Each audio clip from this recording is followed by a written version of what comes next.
जय हिंद। इजराइल जो देश है उसके दक्षिणी भाग यानी गाजा में तो युद्ध चल ही रहा था। अचानक से 17 सितंबर के दिन इजराइल के ऊपरी भाग यानी ऊपरी देश लेबनान, लेबनान के बाद हिजबुल्लाह नाम का जो आतंकवादी संगठन है, जिसे उसे इजराइल से काफी उसका टसन चलता है, वहां पर अचानक से लगभग 3,000 लोगों के जेब में ब्लास्ट होना चालू हो गया और इसमें लगभग 27 से 2800 लोग बहुत बुरी तरह से जख्मी हो गए हैं। किसी का पैर उड़ गया है, किसी की किडनी बाहर आई है, किसी की आंतें बाहर आई हैं, किसी लोग का आंख खराब हो गया है। तो लगभग लगभग जो भी लोग इसमें जख्मी हैं वो लाइफ टाइम तक कोई बड़ा काम नहीं कर पाएंगे। किसी का हाथ उड़ गया है, आंख खराब हो गई, जिंदा बच जरूर जाएंगे, लेकिन इतना बेरहमी से मारा गया है कि अब एक आदमी अगर मर जाता तो एक आदमी की कमी हो जाती, लेकिन वो ऐसा बचा रहेगा कि उसके लिए लाइफ टाइम एक आदमी देखभाल के लिए चाहिए। ये अटैक कैसे हुआ? और ये इजराइल है, इजराइल के ऊपरी भाग में। इजराइल अपने दुश्मनों को निपटाने के लिए प्रसिद्ध है। इजराइल ने इस छोटे से दिखने वाले पेजर जो डिवाइस होता था उसमें ब्लास्ट कर दिया। देखिए, पेजर जो होता है रेडियो की तरह काम करता है। जैसे हम लोग रेडियो लेके घूमते हैं, उसके लिए कोई टावर वगैरह की जरूरत नहीं है। रेडियो हम लोग फ्रीक्वेंसी मिलाते हैं, इतने फ्रीक्वेंसी पे वो बजने लगता है। उसी तरह पेजर जो होते थे, ये पहले जमाने में मोबाइल नहीं होता था तो इसी पे मैसेज आते थे और ये पहले बहुत छोटा मैसेज भेजता था। पहले केवल एक ही डायरेक्शन से भेजा जा सकता था जैसे रेडियो होता है। बाद में धीरे धीरे टेक्नोलॉजी डेवलपमेंट हुआ, इसमें छोटे छोटे मैसेज भी आ जाने लगे। यहाँ पर इसके लिए कोई मोबाइल नेटवर्क की ज़रूरत नहीं होती है, जिससे कि इसका लोकेशन पता नहीं चल पाता है और ये भी मोबाइल की तरह ही काम करता था। इसे आप लोग कई मूवी में भी देखे होंगे पेजर। इसको यहाँ पे पुष्पा मूवी में देखे होंगे, इसके पे मैसेज आ जाता है इसी पेजर पे।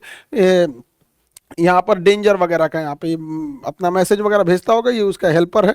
यहाँ पर आप गैंग्स ऑफ वासेपुर मूवी भी देखे होंगे, तो गैंग्स ऑफ वासेपुर में ये जो फैजल खान रहता है, इसके पैर यहाँ पर एक तो आप देखेंगे पेजर ये डिवाइस लगा होता है। ये पेजर डिवाइस जो होता है, ये उस समय मोबाइल जब नहीं हुआ करती थी तो यही मोबाइल था। ये रेडियो की तरह काम करता था, लेकिन धीरे धीरे डेवलपमेंट हुआ। अब सबके पास मोबाइल हो गया, अभी कौन पेजर लेके घूम रहा है? अब जैसे वॉकी टॉकी कौन लेके घूम रहा है? अभी रेडियो लेके कौन घूम रहा है? पहले वॉकमैन पे लोग मैच देखते थे, वैसे ही ये भी था। लेकिन इसकी एक फायदा ये था कि इससे मोबाइल जो था वो उससे लोकेशन का नहीं पता चलता था। लेकिन इजराइल ने क्या किया, लोगों के मोबाइल लोकेशन के हिसाब से चुन चुन कर उसके ऊपर ड्रोन हमला करना चालू किया।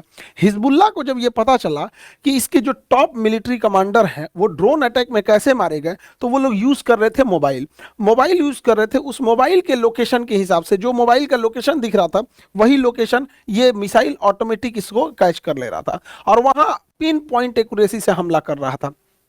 ईरान में भी ऐसे कई हमले कराए गए डायरेक्ट।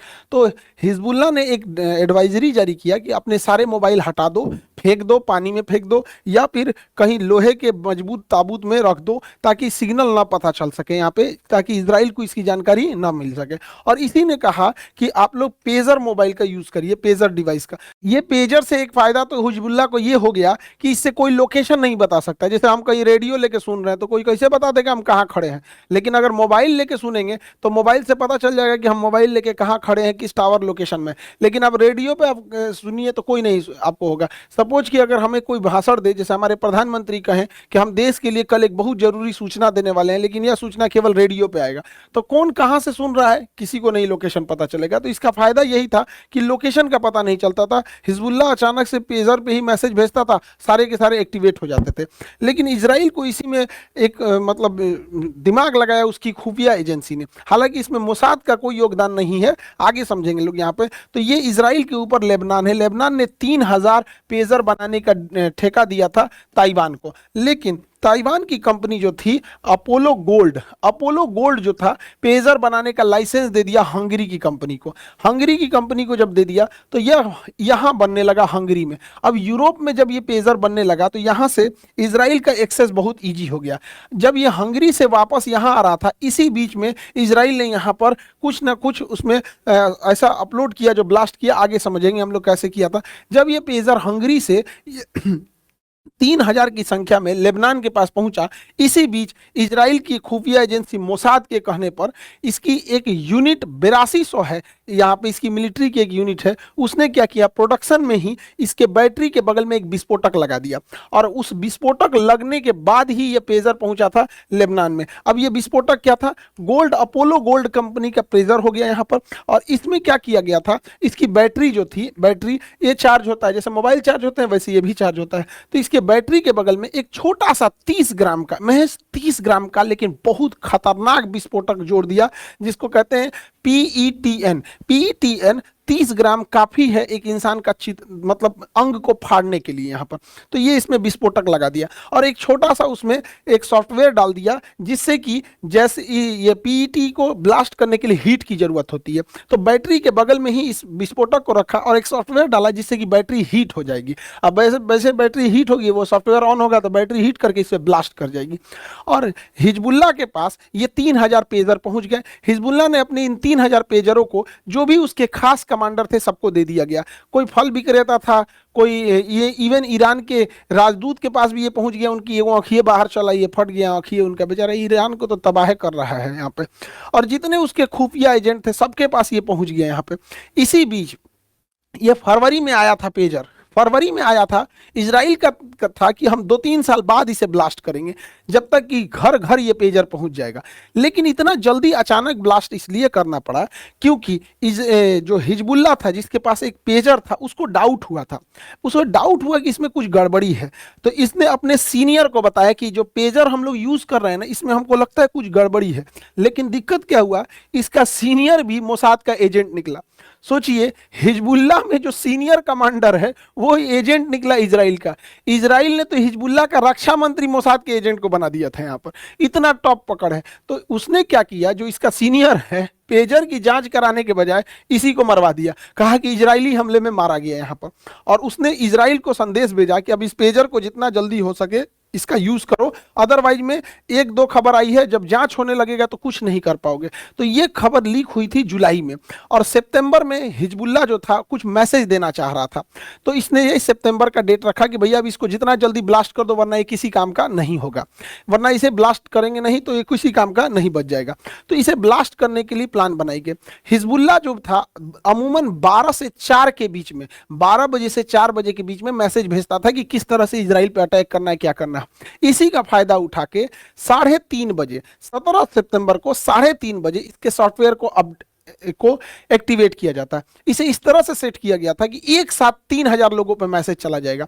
जैसे इजराइल ने वहां से मैसेज भेजा, 3:30 बजे 3000 लोगों के जेब में, अलग अलग शहर मोहल्ला गली, लोग कहीं थे, कोई गाड़ी में था, कोई घर में था, कोई दुकान पे था, उनके मोबाइल अचानक से वाइब्रेट होने लगा, पेजर जो था डिवाइस, तो उसको उठा के देखा जाता है जिससे कि क्या मैसेज आया है। तो इतना खुफिया ढंग से इसके अंदर फिट किया गया था जानबूझ के कि अगर कोई नहीं उठाएगा पेजर को तो जेब में फटेगा, तो पैर उड़ गया है, किसी की किडनी बाहर आ गई है, आंत बाहर आ गया है, पेट फट गया ऐसे, और अगर कोई उठा के मैसेज पढ़ेगा क्या चीज है तो ऐसे आंख के सामने फटेगा तो आंखें फट जाएगी यहाँ पे। इतना खतरनाक इसको सिस्टम बनाया गया था। तो जैसे हिजबुल्ला के आतंकवादियों ने यहाँ पे स्टार्ट किया, यहाँ पे पढ़ना चालू किया कि क्या मैसेज है, तब तक अचानक से फट गया और उनकी आंख तक बाहर आई है। इतनी बुरी तरह से हालत है कि जो बच गए हैं वो मरने से बुरी हालत में है यहाँ पे। अब उनकी देखभाल करने के लिए एक आदमी उनको परमानेंट चाहिए होगा। और ऐसा नहीं जैसे कोरोना कैसे फैला था, गली गली में कोई इधर से मर रहा है, कोई इधर मर रहा है, वैसे फैल गया, हाहाकार मच गया पूरी तरह से। हॉस्पिटल में लाइन लग गई यहाँ पर और एकदम चारों ओर से उसके हॉस्पिटल भर गए इस ब्लास्ट की वजह से। डॉक्टर्स पूरी तरह से बिजी हो गए और 3000 में से 2800 का पेजर फटा था।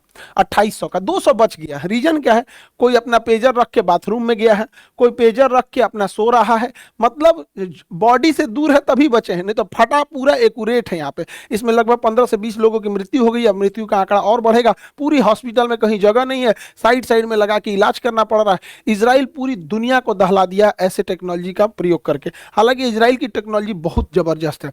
इजराइल अपने दुश्मनों को यहाँ पे, गाजा को तो निपटा दिया, यहाँ पर पारा पारी ये आ रहे हैं, जब गाजा को निपटा देगा तो अगला नंबर आएगा इसका यहाँ पर हिजबुल्ला को निपटाना। जब हिजबुल्ला को निपटाएगा तब ये वेस्ट बैंक को निपटाएगा, पूरा खा जाएगा फिलिस्तीन वगैरह को। गाजा को तो निपटाइए दिया यहाँ पर। तो इसको, और इसने घर बैठे बैठे बिना गोली चलाए पूरी कम्युनिकेशन सिस्टम तहस नहस कर दिया है।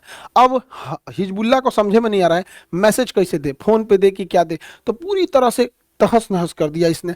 और ये काम किया कौन सा, तो इसकी एक एजेंसी है जिसको कहते हैं समोन मटायन, क्या भाषा है इसका, समोन मटायम, ये हिब्रू भाषा है इसका। इसको कोड में ने पता नहीं क्या बोलते हैं हिब्रू भाषा में।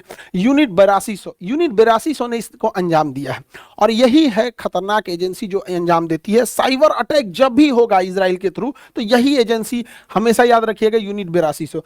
इसमें मोसाद भाग नहीं लेती, ये मिलिट्री का विंग है, ये बहुत खतरनाक काम करती है। इजराइल जो था यूरेनियम बना रहा था, तो जो प्रकृति से यूरेनियम मिलता है ना वो उतना अच्छा नहीं होता है, तो उसे एक सेंट्रीफ्यूल में घुमा घुमा के उसमें से निकाला जाता है। कैसे हम लोग मक्खन निकालते हैं दही में से, और ऐसे दूध को मथ के, दही को मथ के यहाँ से निकाला जाता है, तो उसी तरह सेंट्रीफ्यूल होता है। इसने ऐसा अटैक किया कि सेंट्रीफ्यूल का स्पीड कभी बढ़ जाता था, कभी घट जाता था, कभी बढ़ जाता घट जाता। तो यूरेनियम दो टाइप के होते हैं, यूरेनियम 235 और यूरेनियम 238। इसी को अलग करने के लिए, जैसे मक्खन और घी को कैसे अलग करते हैं, दूध दही को ऐसे अलग करने के लिए वहां पे, तो इसने क्या किया, स्पीड बढ़ाने घटाने से क्या होगा, वापस सब आपस में मिल गया यहाँ पे, जिससे कि उसको और ज्यादा मेहनत करना पड़ा। हालांकि बहुत जल्दी आप देखेंगे ईरान अपना परमाणु परीक्षण करने जा रहा है। नेक्स्ट वीडियो में हम ईरान के परमाणु परीक्षण की बात करेंगे। अभी इसमें मोसाद हाथ नहीं था, यूनिट 8200 इसमें मेन इसका किरदार था। अभी इसके बाद हिजबुल्लाह में तो अभी यह पेजर ब्लास्ट हो ही रहा था, वॉकी टॉकी भी ब्लास्ट होने लगा, 15-20 आदमी वॉकी टॉकी में ब्लास्ट में होने लगे। यहाँ पे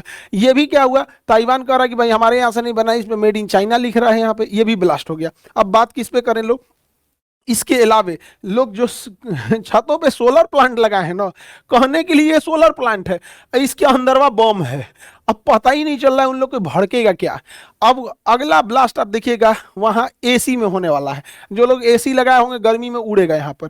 अभी इजराइल ने ऐसे खुफिया एजेंसी में लेबनान के अंदर हिजबुल्लाह के आसपास के एरिया में बहुत सारे ऐसे टूथपेस्ट घूम रहे हैं, जिसको टूथपेस्ट कोई करेगा तो मर जाएगा यहाँ पे।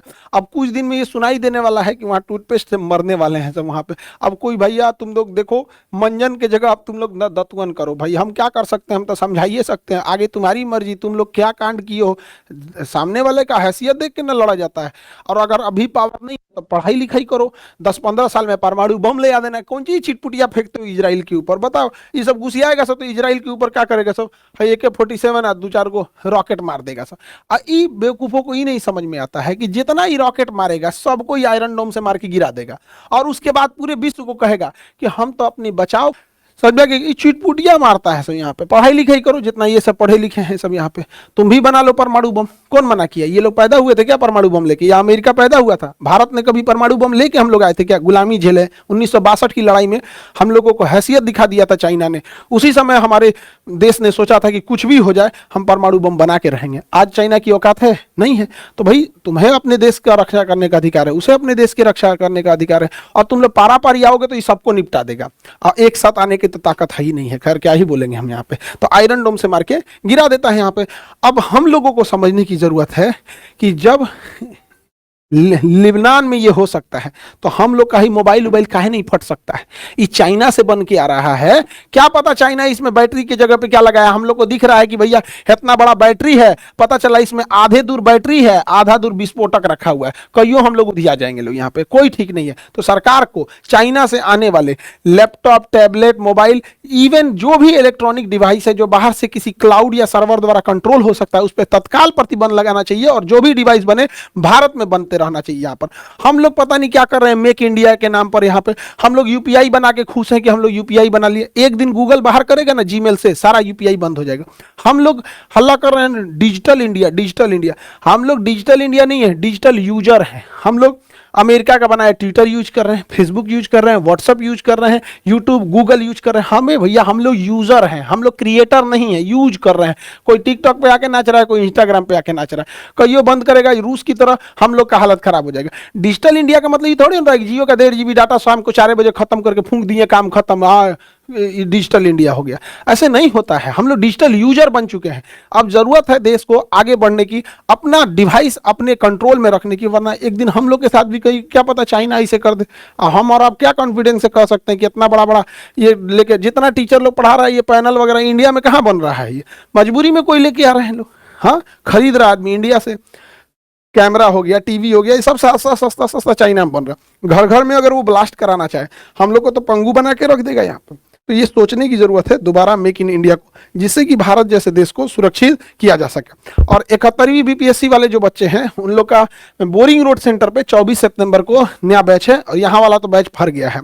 और एक सूचना उन लोगों के लिए कि इस बार हम लोग जैसे कि एक नई परंपरा स्थापित करने के लिए अलग अलग जैसे रियल एग्जाम लिए जाते हैं सेंटर बुक करके, वैसे हम लोग भी इस बार एग्जाम ले रहे हैं। तो 22 तारीख को 22 सितंबर को बिहार ने भारत का सबसे बड़ा जो एग्जाम सेंटर है जहां एक साथ इतने बच्चे बैठ के एग्जाम दे सकते हैं, उसको हम लोग ने बुक कर लिया है। और वहां पर एक साथ बीपीएससी जो है, बिहार पब्लिक सर्विस कमीशन, वहां के बच्चे बैठ के एग्जाम देंगे बापू परीक्षा परिसर में। और ये बिहार सरकार का एक सराहनीय काम है कि एक इतने बड़े सेंटर में, जैसे चाइना वगैरह में एग्जाम होता है उस तरह से होगा पूरी तरह से। तो जो भी बच्चे अभी इनरोल नहीं हुए, हालांकि सीटें लगभग 90% से ज्यादा भर चुकी हैं और लगभग कंप्लीट ही होगा, तो जो लोग नहीं होंगे ऑफिस में आके अपना फॉर्म भर देंगे ताकि जाके आप लोग वहां एग्जाम दे सके और अच्छे से उसमें स्कोर कर सके और बेहतर नंबर ला सके। तैयारी करते रहिएगा। और जो 69 की इंटरव्यू देने वाले हैं, आप लोग के लिए इंटरव्यू पैनल स्टार्ट हो चुका है, गाइडेंस भी स्टार्ट हो गई है, कैसे कैसे गड़बड़ी नहीं करना है आप लोग को, क्योंकि इंटरव्यू का नंबर ये इस चीज में डिसाइड करता है कि आपको अच्छा पोस्ट मिलेगा कि नहीं। जब आप इंटरव्यू में जाते हैं तो वहां केवल आपको 4 बोर्ड मेंबर मिलते हैं, जबकि यहां देखिएगा सारे लोग हमारे यहाँ x BPSC member, x BPSC member, x BPSC member, जितने लोग हैं ये सारे के सारे लोग ओरिजिनल इंटरव्यू लेते थे, जब वहां से रिटायर हुए तो हम लोग के पास आए हैं ताकि आप लोग को अच्छे से अच्छी सुविधा दिया जा सकता है। तो ये भी स्टार्ट है। और बोर्ड एग्जाम वाले बच्चे 10th वाले और 12th वाले अच्छे स्टैंडर्ड से पढ़ाई कीजिए ताकि आगे जाके दिक्कत ना हो, चाहे आप नीट जेई में जाना चाहें या आईएएस पीसीएस में जाना चाहें। तो जो 10th वाले बच्चे हैं उनके लिए प्रारंभ बैच, और जो 11th 12th वाले जो बच्चे हैं फाइनल उसके लिए एक प्रारंभ है और एक आरंभ बैच है। तो आप लोग के लिए ये है ताकि स्टैंडर्ड आपका अच्छा हो सके। नेक्स्ट वीडियो में हम चर्चा करेंगे कि ईरान का परमाणु कार्यक्रम कंप्लीट हो गया है, अब कब वो उसे ब्लास्ट करने वाला है, और हूती विद्रोहियों के पास हाइपरसोनिक मिसाइलें कैसे चली आई, और इजराइल दोबारा युद्ध करने जा रहा है लेबनान से अब इसको आगे निकट भविष्य में। तो इसकी चर्चा नेक्स्ट क्लास में करेंगे। जय हिंद।